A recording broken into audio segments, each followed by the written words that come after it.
A loose headset can damage both your frame and your fork stereo tube, leading to costly repairs. Due to this, it's important to make sure your headset's tightened correctly. To tighten the headset, first make sure that the two stem bolts are loose. Otherwise, you won't be able to tighten the top bolt properly and you risk rounding it. Then start to tighten the bolt. As you tighten the bolt, it's going to pull the fork up and compress the headset. It shouldn't take much force for you to tighten. As you're tightening, regularly check the headset for movement.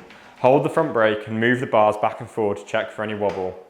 If you feel rattling, tighten the bolt further and check again. It can also help to hold a finger under the bottom of the headset to see if you can feel any wobbling back and forth.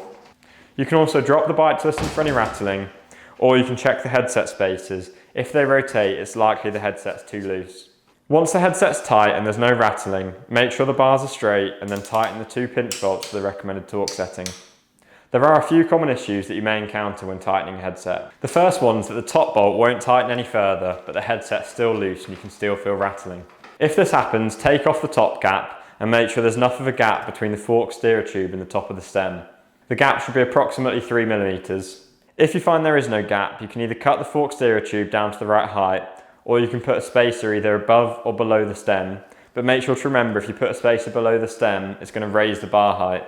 If you have a look and there is a 3mm gap, it may be that either the compression plug or the star nut has raised up and this is stopping you from tightening the stem. To fix this, just reset the compression plug or the star nut to the correct height. Another issue you may find is that you've tightened the headset, but the bars feel really rough and hard to turn. If this is the case, make sure the headset's not been over tightened and is just tight enough to stop any play.